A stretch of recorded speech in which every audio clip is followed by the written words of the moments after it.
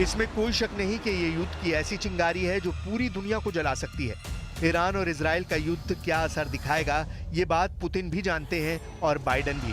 लेकिन युद्ध को काबू करने की बजाय इस वक्त ईरान और इजराइल में ऐसी मीटिंग हो रही है जो सिर्फ और सिर्फ युद्ध को और तेज करेंगी। और ईरान पर हमले की सूरत में इजराइल फिर से तैयार है। इजराइल ने यह क्लियर कर दिया है, स्पष्ट कर दिया है कि ईरान किसी तरह का पलटवार यदि करता है तो अब की बार 26 अक्टूबर से भी बड़ा हमला होगा। इसके पहले अमेरिका ईरान को चेता चुका है कि वो इजराइल पर हमला न करे, नहीं तो उसका अंजाम बुरा होगा।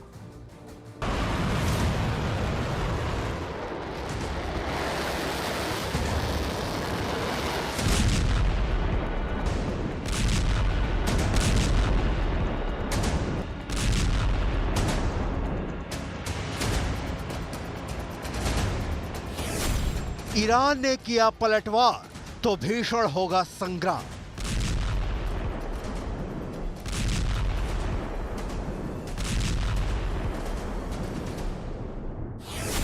इजराइल की तैयारी ईरान पर पड़ेगी भारी।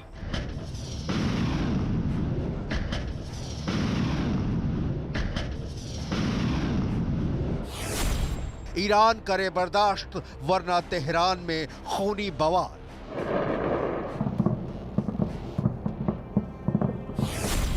ईरान के बैलिस्टिक मिसाइलों को मिलेगा करारा जवाब।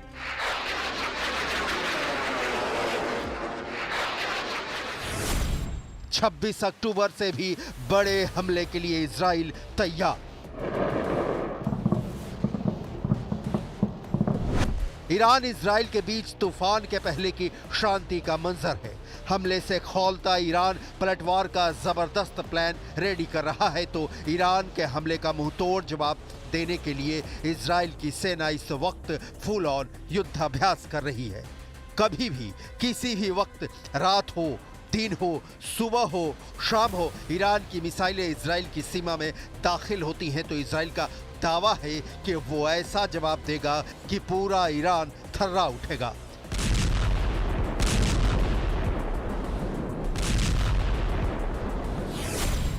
सवाल है इजराइल का पलटवार का क्या है प्लान? ईरान पर किन हथियारों से हमला करेगा इजराइल? 26 अक्टूबर के अटैक को इजराइल ने क्यों रखा सीमित? इजराइल की सीमा से करीब 2000 किलोमीटर दूर है ईरान, मतलब कोई सीमा विवाद नहीं है। ऐसा भी नहीं है कि किसी तरह के वर्चस्व की लड़ाई है, ना ही किसी आर्थिक हितों की बड़ी टकराहट है जो दोनों देश एक दूसरे के खून के प्यासे बने बैठे हैं। सवाल है तो फिर क्यों कभी ईरान इजराइल को दहला रहा है तो कभी इजराइल ईरान के खिलाफ मिसाइलें दाग रहा है? इस सवाल का जवाब दोनों देशों के रिश्तों के इतिहास के पन्नों में अंकित है, जिसकी डिटेल आपको आगे दिखाएंगे। अभी ईरान के हमले की सूरत में इजराइल के बदले का बेहद खतरनाक प्लान देखिए। नंबर 1, अमेरिकी सेना की इजराइल को सुरक्षित रखने की तैयारी। नंबर 2, इजराइल के सारे फाइटर जेट्स अलर्ट मोड पर हैं। नंबर 3, ईरान के पलटवार की आशंका के बीच अमेरिका वाला air defence system third Israel में तैनात कर दिया गया है। नंबर 4, इजराइल अपने सैनिक अड्डों को सुरक्षित रखने के लिए अमेरिका के साथ मिलकर चौकसी कर रहा है। इसराइल पिछले साल अक्टूबर 8 की तरह जंग के मूड में है। इस वक्त Israel Gaza, Lebanon, Yemen, Syria और इराक तक पर हमला कर रहा है। जाहिर है इसराइल ईरान पर हमले के बाद अपने सुरक्षा दीवार को और मजबूत कर रहा होगा, और अगर ईरान अब की बार इस पर हमला करता है तो इसका जवाब देने की तैयारी भी इसराइल के पास जरूर होगी। इजराइल किसी भी जंग को अपने अस्तित्व और आत्मरक्षा के अधिकार से जोड़कर देखता है। जब 26 अक्टूबर को इजराइल ने ईरान पर हमला किया तब भी दलील दी गई कि चूंकि ईरान ने उस पर 1 अक्टूबर को हमला किया था तो जवाब देना लाजमी था, और फिर से वही दलील दी जा रही है कि ईरान के पलटवार की सूरत में इजराइल का जवाब लाजमी होगा। मतलब इजराइल का युद्ध में कूदना उसकी मजबूरी है। ये ईरान ने भी साबित किया है। अपने प्रॉक्सी हमास और हिजबुल्लाह के कमांडरों की मौत से बौखलाए ईरान ने ही एक कदम आगे रहने की चाहत में ईरान पर अप्रैल में हमला किया था, जिसका जवाब इजराइल ने दिया। उसके बाद हिजबुल्लाह चीफ नसरल्लाह के मारे जाने के 4 दिनों बाद ईरान ने इजराइल पर हमला कर दिया, जिसका जवाब 25 दिनों बाद इजराइल ने दिया।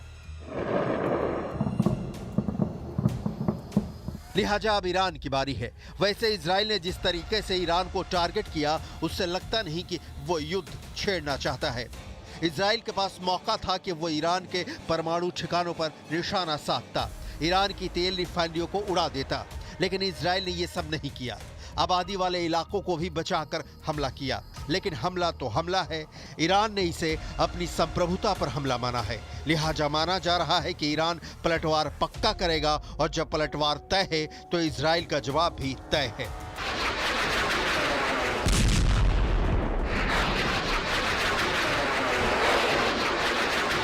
इधर आपको एक बात समझना जरूरी है, ईरान इजराइल पर पलटवार करने के लिए सही वक्त का इंतजार कर रहा है, तो इजराइल ने भी किसी भी तरह का पलटवार होने की सूरत में ईरान को तहस नहस करने की ठान ली है। यानी एक चिंगारी इस युद्ध को पूरी दुनिया में, पूरे विश्व में फैला सकती है।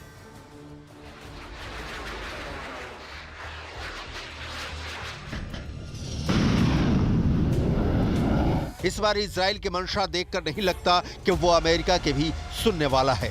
ईरान के हमले की सूरत में इजराइल अब की बार ईरान के परमाणु ठिकाने, ईरान के सैनिक अड्डे, ईरान के oil refinery, supreme leader Ali Khamenei का आवास, ईरान रिवोल्यूशनरी गार्ड्स का हेडक्वार्टर और पूरा तेहरान तबाह और बर्बाद करना इजराइल के हमले का हिस्सा हो सकता है। 26 अक्टूबर को हुए हमले को ईरान ने इस्राइल का नाकाम हमला करार दिया। ईरान ने कहा कि इसके एयर डिफेंस सिस्टम ने हमलों को नाकाम कर दिया, लेकिन इस्राइल इस हमले को बड़ा बता रहा है। इसकी दलील है कि जिन ठिकानों को उसने टारगेट किया, उन ठिकानों को बर्बाद किया गया है। सच क्या है वो ईरान ही बता सकता है, लेकिन इस हमले ने यह साफ कर दिया कि मिडल ईस्ट में भड़की आग अब युद्ध में तब्दील हो सकती है। बस इंतजार है ईरान के पलटवार का। इजरायली प्रधानमंत्री बेन्यामिन नेतन्याहू के शब्दों में, इजराइल 7 मोर्चों पर युद्ध लड़ रहा है।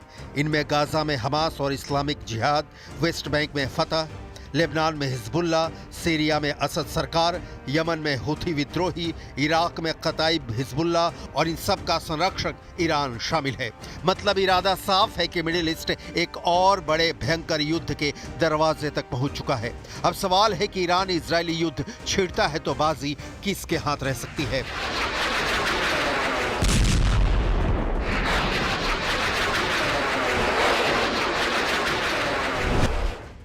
दशकों के अंतर्राष्ट्रीय प्रतिबंधों की वजह से ईरान के पास एडवांस हाई टेक्नोलॉजी वाले सैन्य उपकरणों का अभाव है।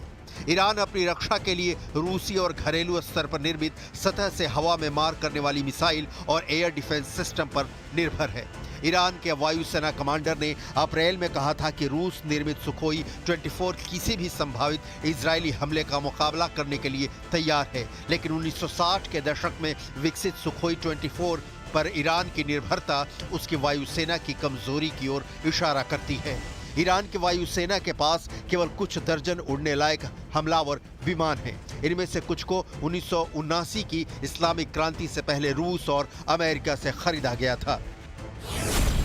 ईरान के पास सतह से हवा में मार करने वाली 3500 से अधिक मिसाइलें हैं। हालांकि इनमें से कुछ मिसाइलें ही इजराइल तक पहुंचने में सक्षम हैं। ईरान के पास घरेलू स्तर पर निर्मित सतह से हवा में मार करने वाली मिसाइल प्लेटफॉर्म बावर 373, साथ ही सैयद और खुर्दाद रक्षा प्रणालियां भी हैं, लेकिन ईरान के पास हमलावर ड्रोनों की संख्या हजारों में हो सकती है। ईरान हमलावर ड्रोन को इस्राइल के खिलाफ इस्तेमाल कर सकता है, लेकिन देखने वाली बात यह है कि ईरान से इस्राइल की दूरी करीब 2000 किलोमीटर की है और ईरान के पास भले ही हजारों की तादाद में ड्रोन्स हों, लेकिन इतनी लंबी दूरी तय करने वाले ड्रोन्स की तादाद ईरान के पास बहुत ही कम है। ऐसे में विकल्प के रूप में बच जाता है मिसाइल, खासकर बैलिस्टिक मिसाइल, जिसे लेकर कहा जाता है कि इस्राइल के पास इन मिसाइलों का तोड़ नहीं है। दुनिया के कई एक्सपर्ट का मानना है कि इजराइल की नजर इस वक्त हमास और हिजबुल्लाह को पूरी तरह से निपटाने पर है। वो ईरान से कम अभी तो जंग नहीं चाहता। यही वजह है कि इजराइल ने ईरान पर हमलों को सीमित रखा और हमले के बाद हमला कंप्लीट हुआ इसका ऐलान भी कर दिया। इजराइल ने इसका भी संकेत दिया है कि वो हमास के साथ सीज फायर कर सकता है। ईरान भी इसके लिए राजी दिख रहा है और पहल भी ईरान ने ही की है। मिस्र के राष्ट्रपति अब्देल फतेह अल सीसी ने गाजा में 2 दिनों के युद्ध विराम का प्रस्ताव रखा है। इसके तहत हमास की ओर से 4 इजरायली बंधक और इजराइल की ओर से कुछ फिलिस्तीनी कैदियों की रिहाई की जाएगी। युद्ध विराम से जुड़ा ये प्रस्ताव ऐसे समय में सामने आया है जब पिछले हफ्ते ही इजरायली सुरक्षा एजेंसी शीन बेत चीफ ने काहिरा का दौरा किया था। इजरायली अधिकारियों के मुताबिक शीन बेत चीफ ने मिस्र के इंटेलिजेंस चीफ हसन राशिद से मुलाकात की थी और गाजा सीज फायर और बंधकों की रिहाई के लिए बातचीत दोबारा शुरू करने में दिलचस्पी दिखाई थी। पिछले 1 साल के दौरान इजरायल गाजा संघर्ष में स्थायी युद्ध विराम समझौते के कोई आसार नजर नहीं आए। एक बार फिर सीज फायर की कोशिशें अगर हमास इजरायल के बीच युद्ध विराम का डोर ओपन करती हैं तो इसका असर ईरान और इजरायल के बीच रिश्तों पर भी होगा। लेकिन इस वक्त तो इजरायल को आशंका है ईरान के पलटवार का और ईरान को आशंका है इजरायल के 26 अक्टूबर से भी बड़े अटैक का।